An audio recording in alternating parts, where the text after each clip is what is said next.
제주 트루스포럼의 대표인 오수연 양 나오셔서 제주 4.3 진정한 화해와 상생의 길이라는 제목으로 연설해 주겠습니다. 제주 4.3 사건은 가슴 아픈 대한민국 근현대사의 역사입니다. 진정한 화해가 있을 때 제주도가 발전하고 국가가 발전할 수 있습니다. 화해와 상생은 진정한 자기 반성과 상대방에 대한 배려에서 출발해야 합니다. 너도 잘못했지만 나도 잘못했다라고 해야만 진정한 화해가 있는 것입니다. 너는 잘못했지만 나는 잘못하지 않았다라고 고집하면 화해할 수 없습니다. 앞에서는 화해하자면서 뒤에서는 일방적으로 과잉 진압 부분만 부각시키고 당시 남로당의 죄가는 은폐하고 면책한다면 어떤 반항을 나타내어 온당하겠습니까? 대한민국 군경은 대한민국을 건국한 공이 있지만 진압 과정에서 무고한 인명피해를 초래한 바가 있습니다. 과잉 진압이 있었다고 해서 남로당이 취한 주장이나 만행이 옳은 것은 아닙니다. 남로당은 대한민국 정부 수립을 반대하고 반란을 일으킨 잘못과 그로 인해 많은 도민에게 인적, 물적 피해를 일으키고 원인 제공자로서 바가 분명히 있습니다. 이것은 불편하지만 진실입니다. 4.3을 항쟁이라고 주장한 바 없다는 제주도 당국이나 4.3 희생자 유족회에서 제주시청 앞마당에 있는 4.3 저항전신 표현 조형물을 존치하는 모습을 보면 4.3을 항쟁이라고 하지 않는다는 말의 진정성을 의심케 하고 더 나아가서 4.3 성격에 침묵하고 4.3 정신 이어받아라는 주장을 한다든지 4.3을 해결하는 데 미국의 책임을 묻고 배상을 요구하는 서명운동을 한다는 것은 신중치 못한 행동입니다. 당시 남북이 대립했던 사실을 직시하고 남로당이 얼마나 무모했고 잘못했는지를 인정하며 쌍방 가해자들에 대한 감정적 증오를 버리고 이성적으로 접근해야만 갈등을 해결할 수 있을 것입니다. 자칫 수적 우세나 정치 문제화로 접근을 시도한다면 화해는커녕 갈등만 조장하고 증폭시킬 뿐입니다. 노무현 대통령께서 제주 4.3 사건 당시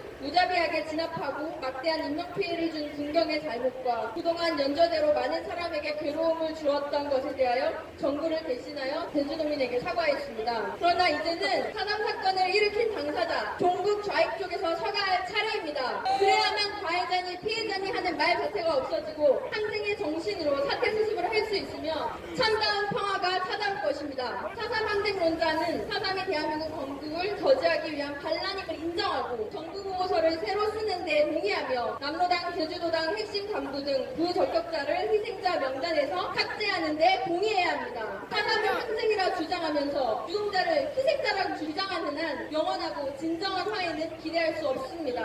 구체적으로 어떻게 하면 화해가 이루어질 수 있겠습니까? 첫째, 4.3은 미소 강대국과 남북한 및 좌우 대립 충돌에서 비롯된 사건입니다. 그래서 대한민국의 건국사와 제주 4.3은 세계사와 연결하여 이해하고 교육되어져야 합니다. 둘째, 4.3 문제를 정치와 분리하고 수와 진평하게 인선하여 운영하며 정책 있는 한국의 4.3 시기가 새로 구성되어 4.3의 성격을 규정하고 여기서 양측에 설득하는 노력이 있어야 합니다. 4.3 시기위원을 비롯해서 제주도 4.3 실무위원회와 제주 4.3 평화이사 구성도 형평성을 유지해야 합니다. 셋째, 표를 의식하여 4.3을 선거에 이용하려는 후보들이 4.3 논의에서 한 발 물러나야 합니다.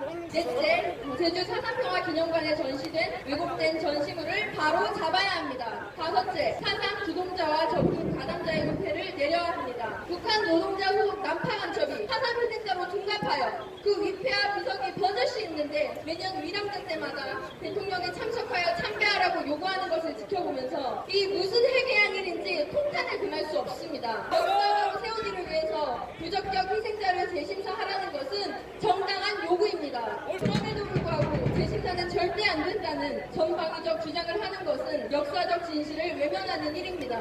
더구나 이를 극우보수의 사사문들의 폄훼 왜곡 또는 화해 상생을 저해하는 일이라고 매도하는 것은 옳은 일도 아닐 뿐더러 진정한 화해의 길도 아니라고 생각합니다. 경희대 트루스포럼 박동민 군 나와서 주한미군 감사합니다 라는 제목으로 연설을 해주시겠습니다. 저는 오늘 우리나라를 지키고 있는 군인에 대한 감사를 표하고 싶습니다. 특히 대한민국에 주둔하고 있는 미군에 대한 감사를 표하길 원합니다. 제가 미군에 대해 감사를 해야겠다는 생각을 가지게 된 계기는 학생 때부터 시작됩니다. 저는 학생 때 미국에 가본 적이 있습니다. 미국에서 워싱턴의 한국전 참전 용사에 대한 기념기에 가보게 되었습니다. 거기에는 이런 평가가 있습니다. Our nation honors her sons and daughters who answered the call to defend a country they never knew and a people they never met. 우리 조국은 조국의 아들 딸들이 알지 못했던 나라이자 한 번도 만나지 못했던 민족을 지키기 위해 부름에 응답했던 이들을 기념한다라고 되어 있습니다. 저는 어린 나이였지만 미국의 많은 용사들이 한국을 위해 싸워줬다는 것에 감사함을 느꼈습니다. 최근에는 맥아더 장군의 동상이 있는 인천의 자유공원을 방문했습니다. 인천 상륙 작전이 성공하지 않았다면 현재의 대한민국은 존재하지 않았을 것입니다. 대한민국을 구하고 자유진영을 수용한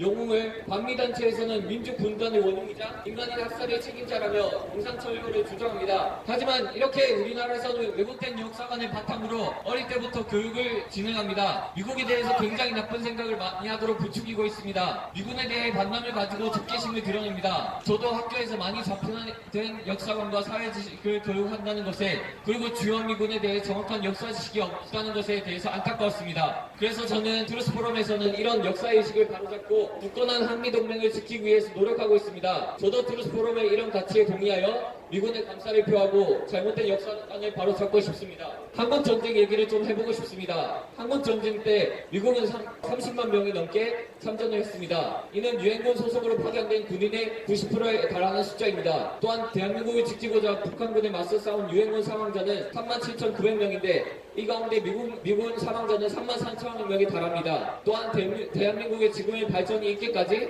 미국의 젊은 군인들의 피가 있었습니다. 그 피는 빛과 어둠처럼 남과 북의 극명한 차이를 만들어냈습니다. 하버드 대학에서 박사과정을 밟고 있었던 윌리엄 쇼 얘기를 해보고자 합니다. 윌리엄 쇼는 6.25 전쟁이 나자 곧바로 해군에 입대했습니다. 이미 2차 세계대전에 참전해 군 복무를 마쳤지만 주저없이 한국 파병을 지원했습니다. 선교사의 아들로 평양에서 태어나 한국말이 유창하던 그는 정보 장교로서 한천 상륙 작전에서 큰 공을 세웠습니다. 이어 서울 탈환 작전에 앞장서다 1950년 9월 22일 서울 녹동리 전투에서 29살의 안타까운 나이를 전사했습니다. 이렇듯 장래가 촉망받던 군인은 자신의 고향이 대한민국이라며 한국을 지키기 위해 싸웠습니다. 한 청년의 희생은 결코 헛되지 않습니다. 미군은 모두가 아시다시피 여기 있다는 사실 자체만으로도 커다란 전쟁 억지력을 가지고 있습니다. 외교적으로도 정말 힘이 되는 존재입니다. 경제대국으로 갈 수 있는 발판을 마련할 수 있었습니다. 한미상호 방위조약은 이승만 대통령의 부상에서 나온 위대한 산물이었습니다. 이 위대한 유산 덕분에 주한미군이 만들어지게 되어 외국인들이 마음 놓고 투자할 수 있는 국가가 되었고 70년이 지난 지금 북한과 비교할 수 없는 나라가 되었습니다. 위대한 대한민국으로 가기 위한 위대한 초석이었습니다. 현재에도 주한미군은 최고의 전력을 유지하기 위해 노력합니다. 한미연합사령관 에이브럼스는 지난해 11월 취임연설에서 높은 수준의 준비성을 갖춰야 된다고 말했습니다. 이렇게 우리나라 국군 장병들과 미군은 오늘 밤에 싸워도 이길 수 있는 준비태세를 취할 것이라고 말합니다. 얼마 전 강원도 지역에서 대규모로 일어난 화재를 아시나요? 이 산불에서 평택에 있던 주한미군은 산불 진화 작업을 위해 강력과 자산을 지원하였습니다. 그리고 또한 필요시 추가 자산도 운용할 것이라고 말했습니다. 그리고 얼마 전에 한미 정상회담이 있었습니다. 이 한미 정상회담의 결과는 대화 재개를 위한 북한의 입장 대변이 아닌 한미 동맹의 강화와 양국 간의 관계 발전을 위한 서로의 상호 이익이 우선되어야 된다고 생각합니다. 저는 한미 동맹 관계로서 우리나라가 중간자 입장이 아닌 미국과의 협력 관계로 확실히 미국의 편에 있어야 한다고 생각합니다. 문재인 대통령이 미국에서 부대접 받는 이유는 진정으로 미국과 미군들에게 감사하지 않고 있기 때문입니다. 저는 내년이면 6.25 전쟁 유치 10주년이 되는 이때 더욱 미군에게 감사한 마음을 가졌으면 좋겠습니다.